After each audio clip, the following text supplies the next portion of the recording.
Aleluia! Às vezes a gente precisa ser sacudido de uma forma assim, né?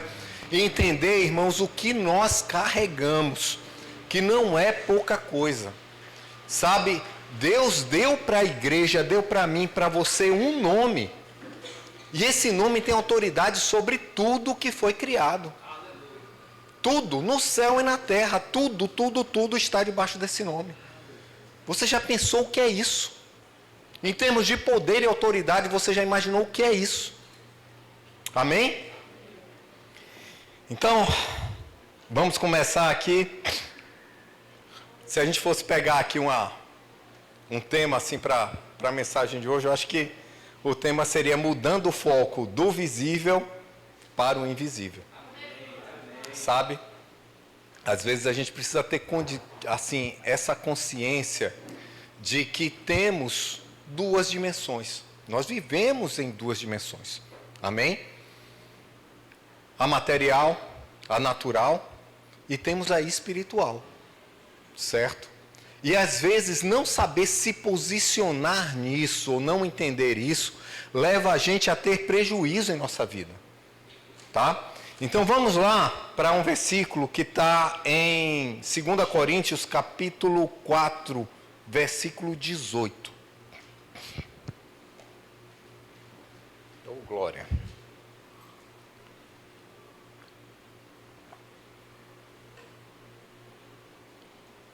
Segunda Coríntios 4,18, todos acharam? Amém? Alguém achou aí. 2 Coríntios 4,18. Não atentando nós nas coisas que se veem, mas nas que se não veem, porque as que se veem são temporais, e as que não se veem são eternas. Duas dimensões. Paulo está falando claramente aqui, olha, tem as coisas criadas que a gente vê e tem as coisas que a gente não vê. Isso, irmãos, é muito forte porque a gente vê que a palavra, ela é clara e ela não nega uma circunstância. Assim como a gente diz que a fé não nega fatos, né? A fé não precisa negar fatos, a Bíblia também não precisa negar fatos. Existem, às vezes, fatos que estão no universo criado. Está lá. Materialmente está lá, é presencial, é um fato, certo? Mas ele fala só simplesmente assim, olha, não atentando nas coisas que se veem, mas nas coisas que se não veem. Certo? Aí começa o primeiro ponto, mas como é que eu vou ver o que eu não consigo ver? Me explica isso aí, irmão. Como é que você vê algo que não vê? Então você crê pela fé que existe, mas você não vê. É a expressão da fé. Convicção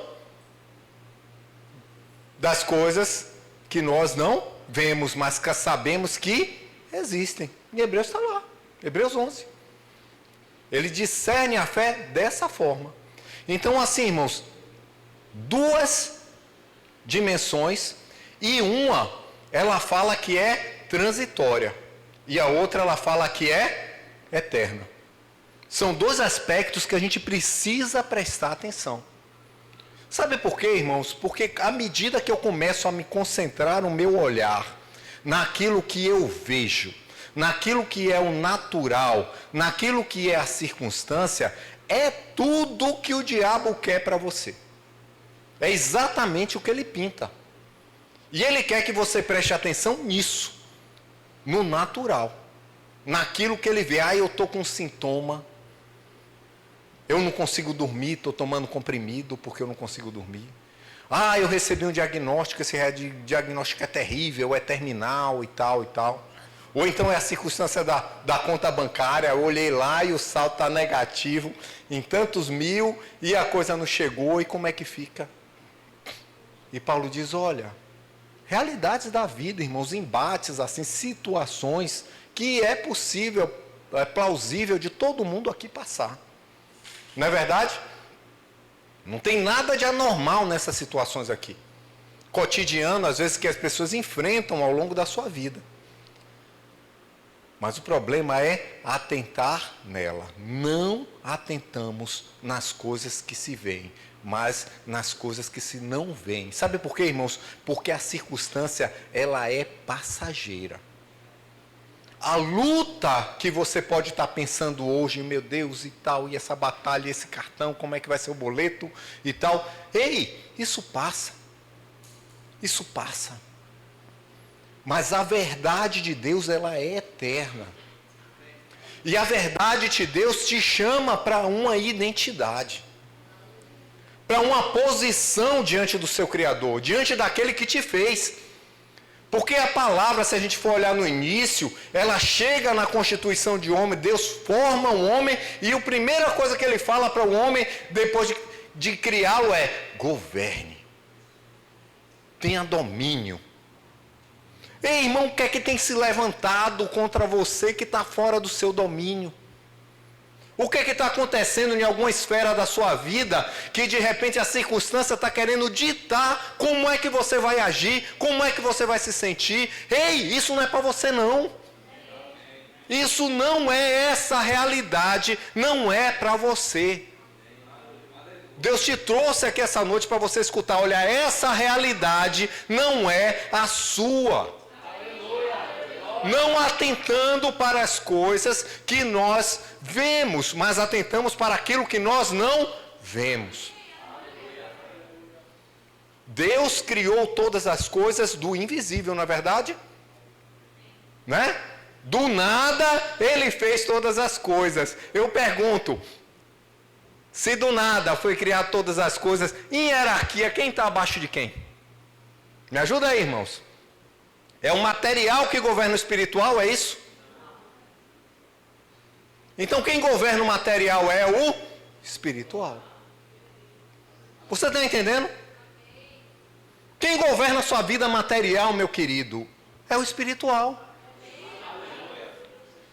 Quem governa a sua vida sentimental, emocional, quando você quer fluir, quer ter um casamento abençoado, é o espiritual.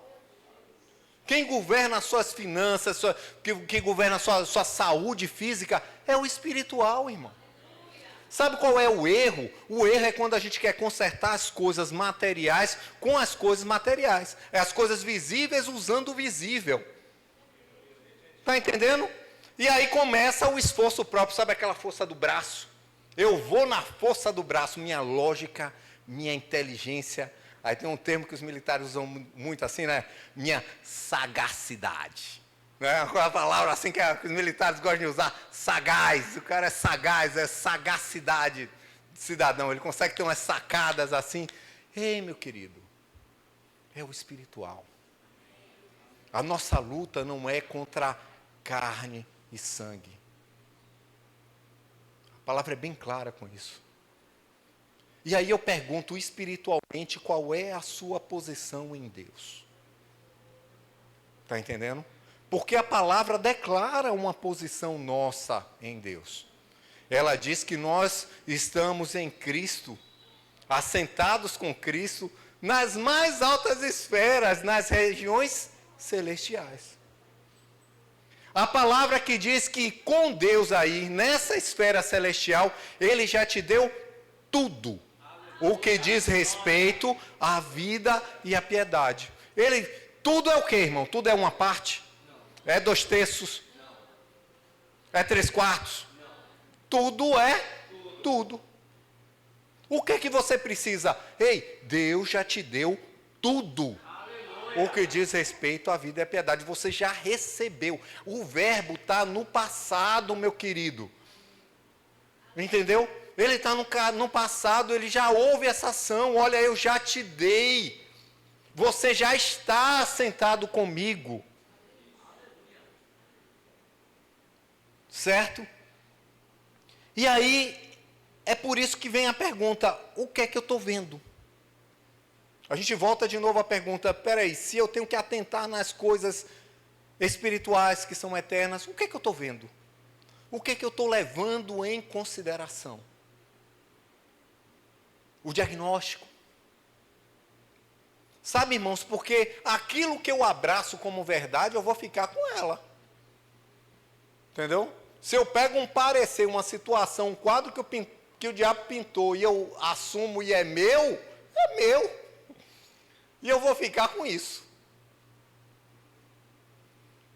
Está entendendo? Teve uma vez que, lendo o livro ali do irmão Reagan, ele fala que ele já tinha tido várias experiências de cura, e teve uma vez que ele ficou adoentado, assim, né, sentindo os sintomas, e ele, né, declarando a palavra ali, firme na fé, e aí, diz que o diabo chegou para ele e disse, acho que essa vez não vai funcionar. Eu disse assim, não vai funcionar, acho que dessa vez está falhando o negócio aí. Aí disse que ele esperava que ele ficasse mais triste e tal, disse que o irmão Rei começou a dar risada e começou a gargalhar e ele ficou sem entender nada, ele dizendo, o que é que houve, o que é que você está rindo aí? Né? Não está sentindo dor, tal, por que é que você está rindo? Ele disse, rapaz, você está querendo me enganar? Ele não vai me dar a cura, ele já me deu a cura. Então você já pode ir embora com seus sintomas, leve eles com você, que eles não são meus. E no mesmo instante, irmãos, a enfermidade foi embora. Não foi no dia seguinte, não, foi no mesmo instante. Um posicionamento na dimensão que você quer viver. Ei, Paulo fala, olha, andai em espírito. Em qual dimensão você quer andar, irmãos? Qual é a dimensão que você almeja andar? Porque aquilo que você vai querer vai convergir para você. Se você quer ter uma vida natural, dentro dos padrões mundanos, assim, né, com aquele sucesso que o mundo pinta, né, que todo mundo está desejando ali na internet, que fica naqueles comparativos, você pode ter, você pode alcançar isso. Você está entendendo? Agora, você vai andar na concupiscência da carne. Agora, se você quer andar em espírito, aí é outra história. Porque aí não tem comparação, irmão. Não tem aquela regra do que, 5 anos era assim, ficou ultrapassado, tem que renovar. Não. Nessa esfera é tudo eterno. Os valores de Deus são eternos. As verdades de Deus são eternas. As promessas de Deus são eternas. Não muda porque eu fiquei velho, ou porque eu era novo, ou porque isso, ou porque aquilo. É eterno. E aí o que é que você está vendo? Situações mudam, né? Em Eclesiastes tem um... Pega Eclesiastes 3:11 aí.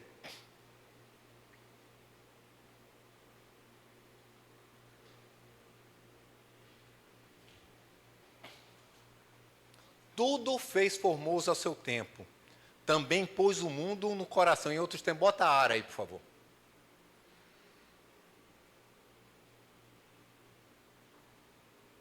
Pronto, é esse termo aí.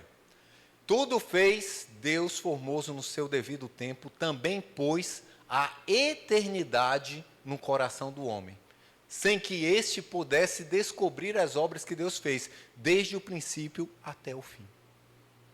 Ei, irmãos, esses valores, esse anseio, esse desejo de viver dentro dessa dimensão, já está dentro de você. Mas deixa eu te contar uma coisa, o caminho para acessar isso não é a razão, não é entendendo aqui, descobrindo as obras, sem que esse possa entender o que é que Deus fez. Porque não passa pelo intelecto não, meu irmão, você acessa isso por fé. É pela fé, meu querido. Deus criou tudo pela palavra, né? E essa é a palavra da fé que nós pregamos. Crie, por isso eu falei. Às vezes a gente fica repetindo isso, né? E fica parecendo que estou na declaração positiva. Não, irmão, é palavra, é palavra. Então a gente precisa exercitar as coisas que são eternas, né? Então Deus cria através da sua palavra. Ele deu um modelo. Olha, eu crio através da palavra. Haja luz, né? Haja separação entre terra seca e água. Como é que eu devo agir? Declarando a palavra. É só seguir um modelo. Ele nos deu a sua palavra viva, que é Jesus. Evangelho de João, capítulo 1. No princípio era o verbo estava com Deus e o verbo era Deus. E o verbo se fez carne. A palavra de Deus se fez carne, irmão. E ela habitou em nosso meio e vimos a sua luz como a luz do unigênito do Pai. Veja. Deus está falando expressamente, olha, a palavra viva, ela desceu do céu para trazer salvação para a sua vida. E à medida que eu me associo com essa palavra, que eu me conecto com essa palavra, eu começo a operar da mesma forma que Deus opera. Na dimensão, eu falo a palavra e se cumpre. Eu falo a palavra e vem a existência. Eu falo a palavra e as coisas acontecem. Amém? Às vezes a gente fica, eu creio. Ei, irmão, para de ficar eu creio e comece a falar. E Deus vai fazer, e Deus vai fazer, e Deus vai fazer, e a palavra diz, e a palavra diz, e a palavra diz, e a palavra diz. Comece a declarar isso. Amém? Vamos ver Marcos 11, 22? Vamos repetir, eu sei que isso aí vocês já estão catedráticos em ouvir, mas assim, é segurança para vocês ouvirem a mesma coisa. Segurança para mim também. Amém? Ao que Jesus lhe disse o quê? Tendes fé em Deus. Jesus está falando sobre o quê? Está falando sobre situações? Não, está falando sobre fé. Olha sobre isso, olha, tendes fé em Deus. O primeiro mandamento, isso é um mandamento, olha, tenha fé. Certo? Está no imperativo aí, ó, tenha. Não é opcional, para você ter essa caminhada com Deus, você precisa ter fé, você precisa viver em fé. Romanos depois vai te mostrar lá, Paulo escrevendo que quando a gente aceita Jesus, uma medida de fé é colocada em nosso coração. Então você, para receber Jesus, você recebeu pela fé, irmão. Então você já tem uma medida. Precisa crescer nela. Amém? Mas você já nasceu com essa. Ao que Jesus lhe disse, tende fé em Deus. E aí volta, porque em verdade vos afirmo que se alguém disser a este monte, ergue-te e lança-te no mar, e não duvidar no seu coração, mas crê que se fará o que diz, assim será com ele. Agora vamos contar comigo, vamos fazer um exercíciozinho? Eu queria que você visse ali a palavra crer e a palavra falar, e separasse assim, quantas vezes cada um aparece. Você faz isso comigo? Porque em verdade vos afirmo que se alguém disser certo? A este monte, ergue-te e lança no mar, e não duvidar no seu coração, mas crer. Uma vez crer, certo? Mas crer que se fará tudo o que diz, mais outra, assim será com ele. Então, 3 vezes aí, ó. A este, se alguém disser, mas crer que se fará o que diz, assim será com ele. Então, temos várias vezes dizer e uma vez crer. Não é verdade? Aquele que crê. Só contar 3 vezes. Então a Bíblia está sendo bem explícita ali que você precisa falar. Ser bem abrangente. Olha, irmão, fale. A fé tem uma voz. Eu criei, por isso eu falei. Nós cremos, por isso nós falamos. Está em Romanos isso. Então, que mundo, meu irmão, se Deus trouxe o mundo do nada à existência, que realidade você está criando para você? Qual a realidade que você está criando? Com a sua boca, com a sua voz. Está entendendo? Não é verdade? Se eu fico calado e deixo o diabo pintar o quadro que ele quer, eu vou aceitar o que ele quiser. Eu vou receber aquilo ali. Mas se eu me levanto em alinhamento com a palavra, eu começo a declarar o que a palavra diz, a realidade de Deus, irmão, vai se cumprir. Porque o material é governado pelo espiritual. A gente acabou de ver isso. Amém? Vamos ver essa confirmação, Hebreus 11:3. Pela fé, entendemos que o mundo, pela palavra de Deus, foram criados, de maneira que aquilo que se vê não foi feito do que é aparente. Você está entendendo, irmãos? é muito mais certo, irmão. O espiritual é muito mais certo do que o material. Às vezes a gente fica considerando o material por ser mais natural aos nossos sentidos, né? Ao que a gente vê, o que a gente cheira, o que a gente toca e tal. Mas entenda que é uma realidade muito mais duradoura, muito mais certa do que essa, né? A gente estava discutindo, até falando ali, conversando no discipulado sobre física quântica e tal. Eu nem vou entrar muito nesse mérito, mas que realmente a ciência tem declarado isso, considerando que as coisas que a gente não vê dominam as coisas que a gente enxerga.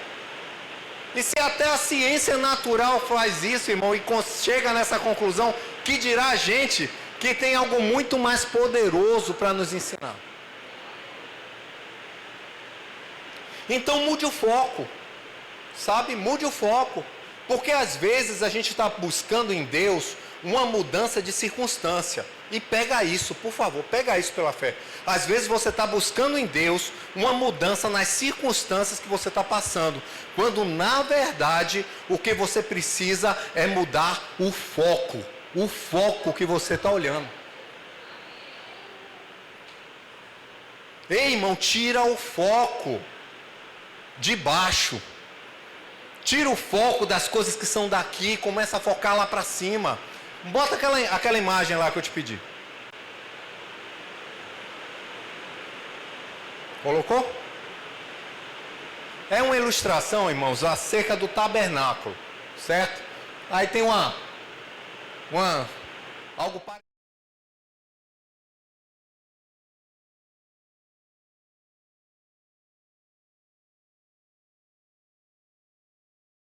Uma experiência com Deus, quando queria ouvir a voz de Deus, eles se dirigiam para aqui, certo? E assim, lá dentro era tudo ouro, né? A Rossana até falou aqui, era tudo ouro. Isso que você está vendo ali, o tecido era tudo revestido de ouro, era aquela glória toda, né? Aquelas paredes ali, tudo eram ornamentadas ali com tábuas revestidas de ouro, com bordados de linho finíssimo, aquela coisa muito rica, maravilhoso, certo? Agora tinha um detalhe no tabernáculo que assim, não tinha nem indicação, assim, a gente não vê falar quase nada. Sabe qual era o detalhe do tabernáculo? O chão. Qual era o chão do tabernáculo? O chão do tabernáculo era o chão. Era o chão. Né? Chão normal.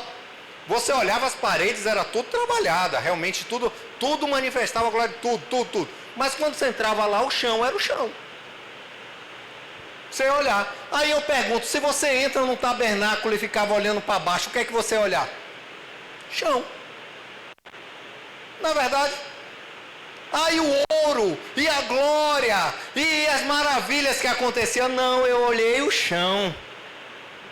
Estava o chão aqui, eu olhei o chão. O chão. E aí o que é que você viu? Viu algo sobrenatural? Não, o chão era o chão. Sabe? E às vezes a gente está caminhando com Jesus, e aí como é que é a sua vida de crente? Assim é a vida, né?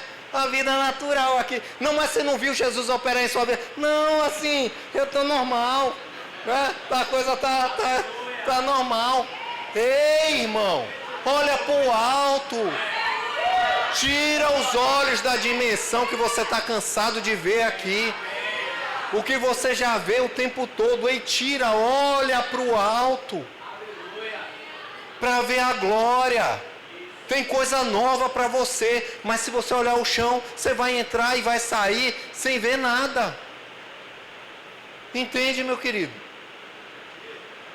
Não atente nas coisas que se veem, mas nas coisas que se não veem. Ei, aquilo era o tabernáculo. Imagina que em maior glória hoje, essa presença está em você.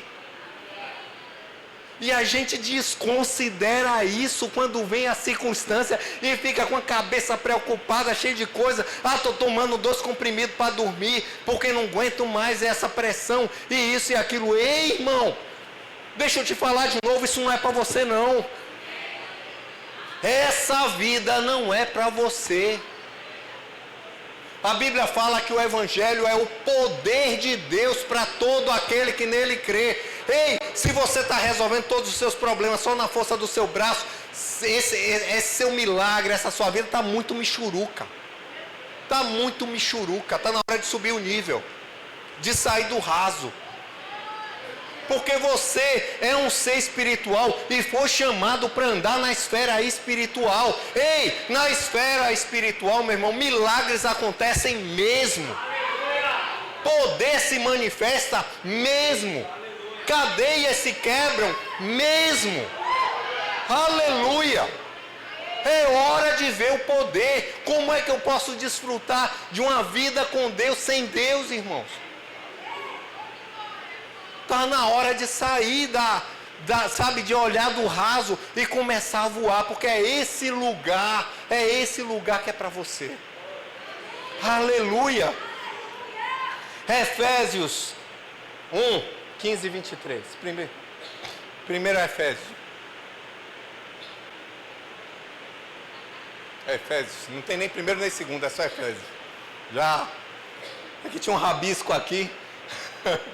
Terminei pensando que era um, aí estava falando errado. Amém? Efésios 1, 15 e 23. Vamos ler? Por isso, ouvindo eu também a fé que entre vós há no Senhor Jesus, e o vosso amor para com todos os santos, não cesso de dar graças a Deus por vós, lembrando-me de vós nas minhas orações. Agora o que é que Paulo vai falar a respeito deles? Para que o Deus de nosso Senhor Jesus Cristo, o Pai da glória. Já começa falando alto, está falando de glória, não está falando de mediocridade, nem de meio termo, não. O Pai da glória vos dê em conhecimento o espírito de sabedoria e revelação. Dons do alto, irmão. Aqui não está falando de intelecto, não. Não é o intelecto racional, não. É revelação e sabedoria, é do alto. Você caminha pelas verdades que são do alto. Você olha para o alto. Né? O salmista fala, né? Eleva os meus olhos, de onde me virá o socorro. Ele olhou para baixo? Não olhou. Ele olhou para o alto. É interessante eu chamar isso porque o que é que acontece? De uma situação ali, final do... Eu acho que era o final do livro de Samuel, ou foi Juízes. Que... 1 Samuel, foi 1 Samuel 30, eu acho que é versículo 6. Mas deixa esse versículo aí, não mexe não. A gente vai para ele. Que Davi tinha saído para uma batalha, ele terminou não batalhando, né, nessa circunstância. Ele tinha saído com 600 homens com ele, tinha saído lá, tentado se juntar com o exército ali, que não era nem de Israel, mas aí não deu certo, ele estava voltando. Quando ele estava voltando, ele chegou na cidade que eles moravam e não tinha nada. Tudo passado pelo fogo, não tinha absolutamente nada de pé. As mulheres foram levadas, os filhos foram de todo mundo. Não teve isso não, foi de um, foi de outro, não, foi de todo mundo. Levaram tudo que tinha valor, levaram as mulheres, levaram os filhos. E a palavra diz que a angústia foi enorme. Todos eles choraram. E agora? Enquanto a gente estava fora, vieram aqui, roubaram tudo, levaram nossa família, meus filhos. Porque quando toca no material, irmão, a gente até pega, mas quando começa a tocar na família, misericórdia, né? Aí parece que dói mais. Mas nesse caso não sobrou foi nada, tinham levado tudo. E a palavra diz que a angústia era muito grande. E a palavra diz que Davi, ele chegou a se angustiar mesmo. E não foi pouco não, que fala assim, e Davi muito se angustiou, muito. Porque aqueles homens estavam tão revoltados pela dor, que já estava pensando em apedrejar. Veja bem, um homem com promessa, com chamado, com tudo. Mas ele começou a se angustiar. Mas aí no final do versículo, alguma coisa mudou. Porque fala assim, ó, e Davi se fortaleceu no Senhor. Aí é a virada de chave. A angústia, o quadro é esse aqui, olha, esse aqui foi o quadro que pintaram, pegaram tudo mesmo, não tem mais nada, levaram tudo embora, mas Davi se esforçou no Senhor. E quando ele começa a se esforçar no Senhor, né, buscar aquilo ali, porque, meu irmão, essa caminhada de fé, esse posicionamento é nosso. A gente não pode ficar só, numa rede eu creio, eu creio, eu creio. Não, a fé tem uma voz, mas a fé também tem uma ação. Quando eu ajo em concordância com a palavra, eu estou agindo em fé. E ele diz, olha, traz para mim aqui o sacerdote, vamos consultar aqui. E aí ele começa a consultar a Deus. E diz, olha, eu vou conseguir, vou ir atrás dele, vai conseguir tudo de volta, vai. E o resultado da história é que aqueles homens lograram não só aquilo que foi tirado deles, mas lograram toda a riqueza que aquele exército tinha acumulado. Está entendendo, irmãos? Quando o diabo ele tenta atacar a sua vida e você se posiciona em fé, ele não pode te dar só o que ele tirou de você, não. Tem restituição também. Tem que pagar a multa, irmão. Se ele subtraiu alguma coisa de você, ele tem, quando você bate em alinhamento com a palavra, não é só te dar aquilo que ele tirou, não. Ele tem que te dar mais. Porque tem a restituição, Você tentou tirar, você achou que ia dar ruim, mas a verdade o que vem é mais. E aquele exército saiu, cheio de riqueza. Situação difícil. E eu quero dizer para você que crises às vezes são meios para promoção, irmãos. A crise que você está passando hoje pode ser um meio de promoção para a sua vida. Então para de murmurar, para de ficar olhando a circunstância e segue correndo. Passa por cima. Que às vezes a gente passa até por um milagre, por uma experiência anterior. A gente vê o caso de Elias, né? Tinha passado vencido aqueles profetas ali. E aí, como ele não viu mais nada, Jezabel lançou uma palavra: eu vou matar a sua vida. Pronto, o homem desarmou.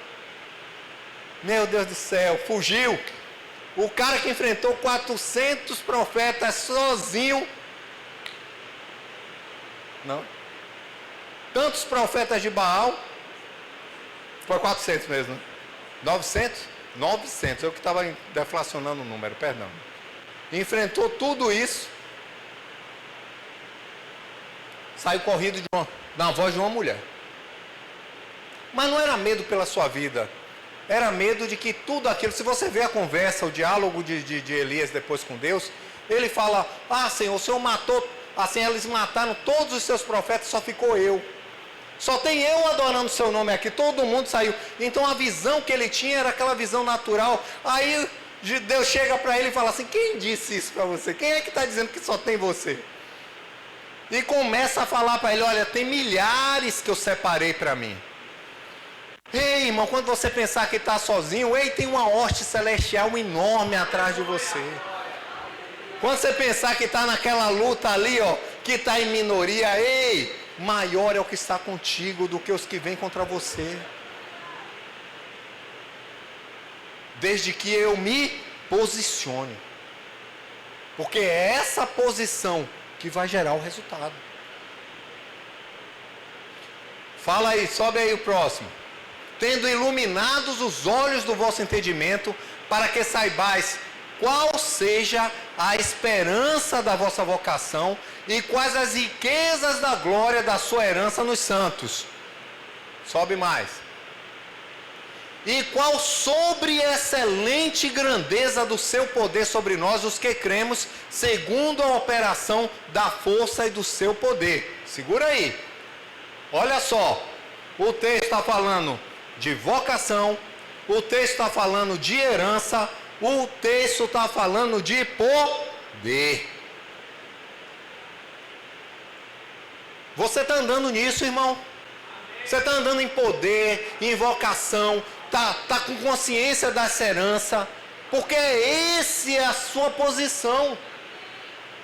A posição de realeza, de filho. Esperança na vocação. Então, esperança de vocação, meu irmão, é para o melhor. O melhor é para mim. Você crê nisso? Você declara isso? Declare isso. O melhor é para mim. Repete, irmão. O melhor é para mim. Aleluia. Tem outro texto que a gente podia citar, vários aí. Se quiserdes e me ouvides, comereis o melhor dessa terra. Não é o mais ou menos, não, é o melhor. Entende? Aí tem riquezas e glórias da herança. Ei, irmão, você carrega uma herança, você é herdeiro. Aí tem gente que ainda abre a boca para dizer que é liso. Aqui no Pará é liso também, não? Que o pessoal fala liso. Não, eu sou liso, ou eu estou liso. Ei, irmão, isso é jogar fora uma herança que você tem. Não faça isso não. Misericórdia. Liso é o diabo. Liso é ele. Nem casa tem, na verdade. Joga para ele esse negócio aí.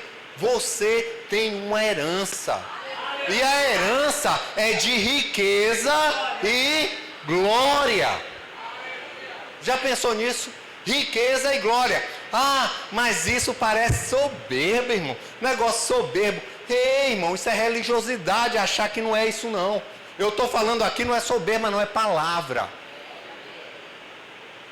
Não é arrogância da minha parte não, é declarar a palavra. Amém? Alisson, você é brasileiro? Você é brasileiro, não é verdade? Você tem os direitos de brasileiro? Sim. Se for para o SUS, você é atendido, não é atendido? Porque você é brasileiro, concorda? Não é verdade? Você tem direito a isso, tem direito a tudo aquilo que te dá a cidadania de brasileiro, não é verdade? Você fez alguma coisa para merecer isso? Não, você fez o quê? Você nasceu, não é verdade? Ei, irmão, como cidadão do céu, você nasceu de novo, você é herdeiro. Não é o que você fez, veja bem, meu querido, não é sobre você. Não é sobre você, não é por você ser bonito, por você ser feio, por você ser assim, é porque você nasceu de novo. É porque essa vida foi criada para você, é sua. Entende isso? Você nasceu de novo, você agora é herdeiro. Herdeiro de quê? De riqueza e glória. Então riqueza e glória é para você. Ah, mas eu me sinto tímido com isso. Ei, irmão, comece a pensar no que a palavra fala a seu respeito.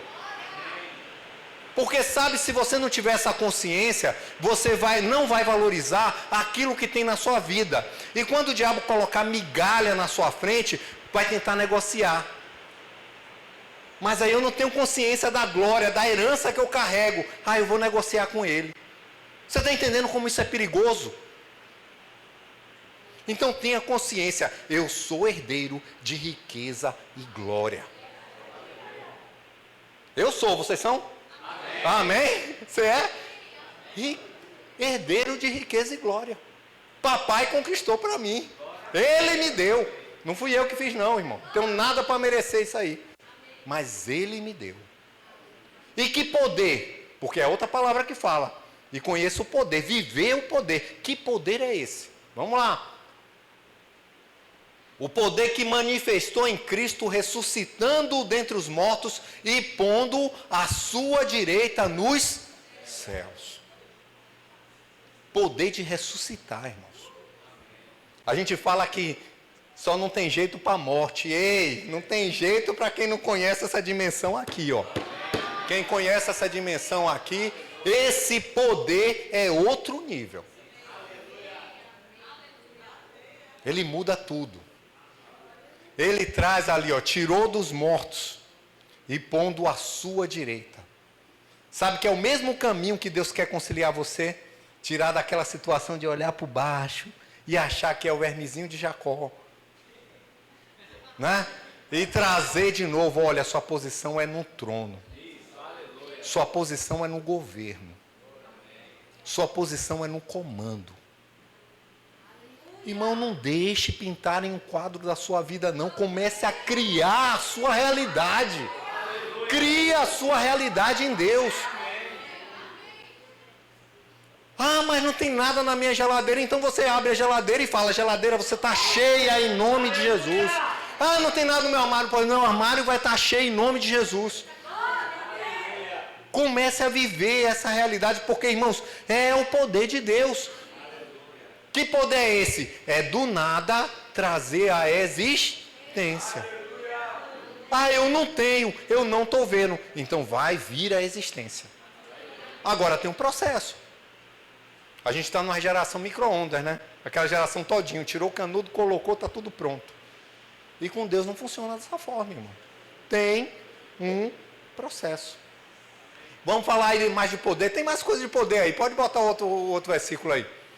Acima de todo principado e poder, e potestade, e domínio, e de todo nome que se nomeia. Lembra da palavra nome de Jesus ali no louvor? É exatamente isso.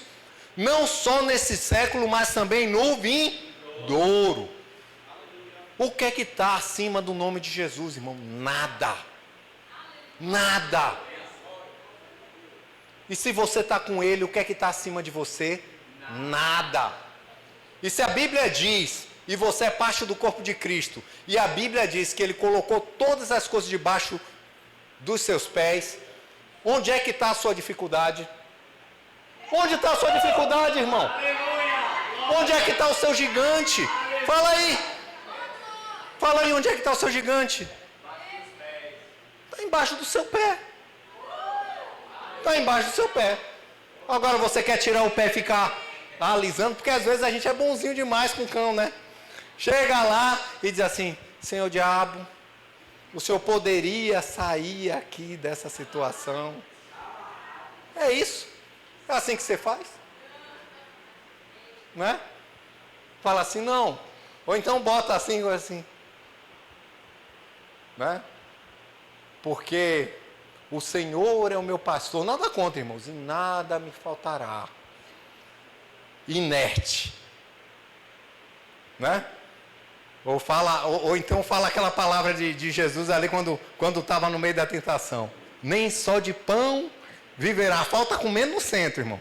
Nem só de pão viverá o homem, mas de toda a palavra que procede. Ei, irmão, começa a botar pressão no negócio, rapaz. Faça como Davi, se fortaleça em Deus e parta para a guerra.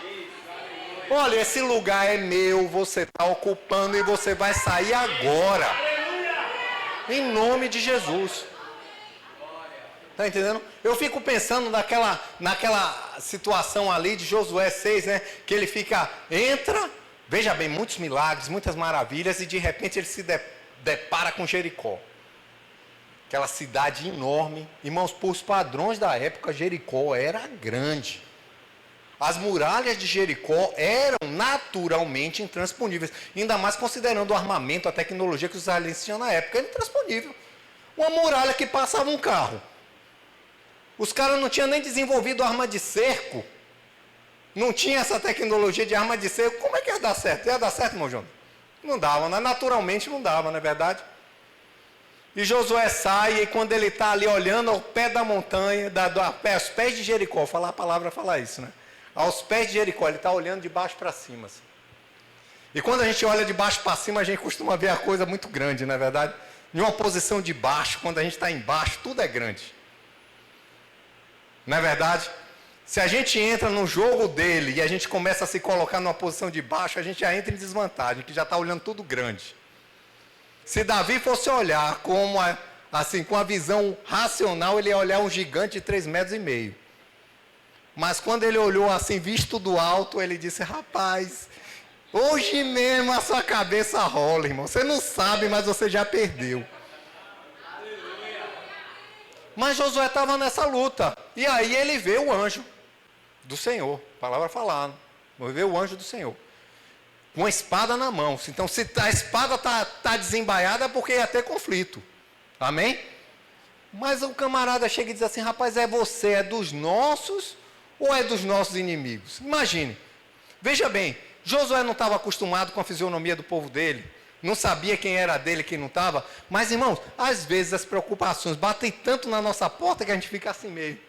Leva assim, a circunstância vem, aquele diagnóstico que você fica aluado, como o pessoal fala na Bahia, né? Meio zonzo.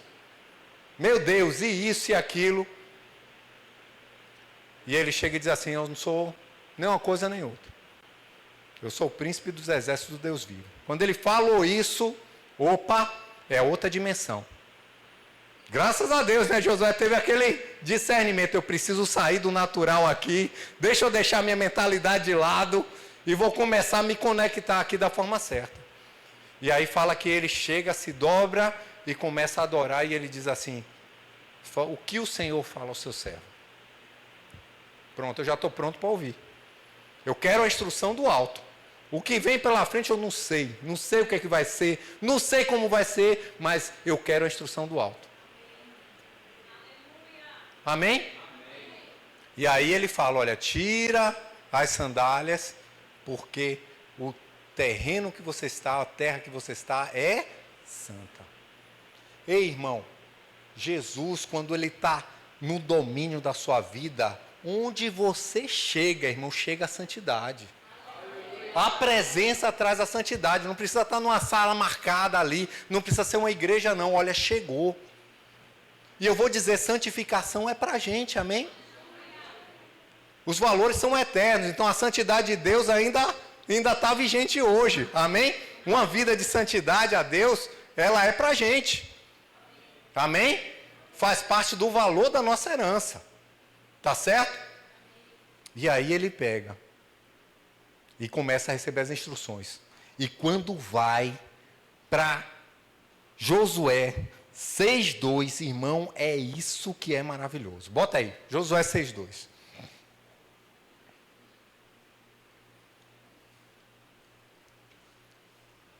Então disse o Senhor a Josué: olha, tenho dado na tua mão a Jericó, ao seu rei e aos seus homens valorosos.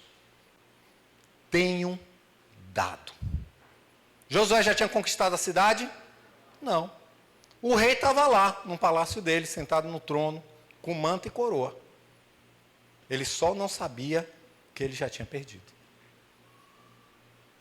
Mas Deus já falou: já entreguei. Ei, irmão, pega isso. Eis que assim diz o Senhor: eu já entreguei na tua mão. Eu vou dizer mais uma vez, se eu fosse você pegava isso aí. Eis que assim diz o Senhor: eis que eu já te entreguei na tua mão. Eu creio, irmão. Eu não sei se você crê, aí é problema seu. Mas eu creio. Já é meu. Ei, a muralha pode ser alta, pode ser baixa, pode ser fina, pode ser graça. Quando ele recebe essa palavra, eu já entreguei na sua mão. Já é. Já é, irmão. Aleluia. Aleluia. Eu acho interessante que a partir daí vem o processo. Porque as coisas não precisam acontecer instantaneamente, não. Para de pensar nisso. Ah, eu não tive fé porque não aconteceu na hora que eu falei. Não. Há um caminhar com Deus, há um crescimento com Deus. Persevere, irmão, na palavra. Porque a vitória vem daí. E aí Deus começa a dizer: olha, vai ter um processo. E esse processo é você que tem que fazer. Eu já fiz. O que tinha para fazer? Olha, já te dei a cidade. Agora você vai fazer esse processo. Entenda, do alto já está tudo definido, irmão. Mas é hora de trazer para a nossa realidade. E aí é o nosso processo. É o meu processo. É o seu processo. E aí entra aquilo: vamos circular a cidade, vamos circular a cidade. Só que no 7º dia tinha um brado. Tinha um brado. Porque tem vezes que aquilo está travado na nossa garganta aqui, ó. Não é verdade? A circunstância está atravessada aqui, ó. O diabo cerca da direita, da esquerda, e você fica pensando que está acuado. Ei, mas nessa hora é o brado. Vai acontecer. Aleluia. Vai acontecer, meu querido.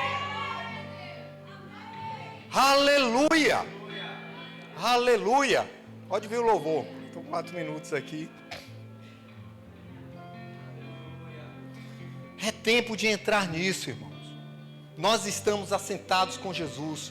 Nós somos o corpo de Cristo. Se fortaleça nisso. Reconheça a voz dele.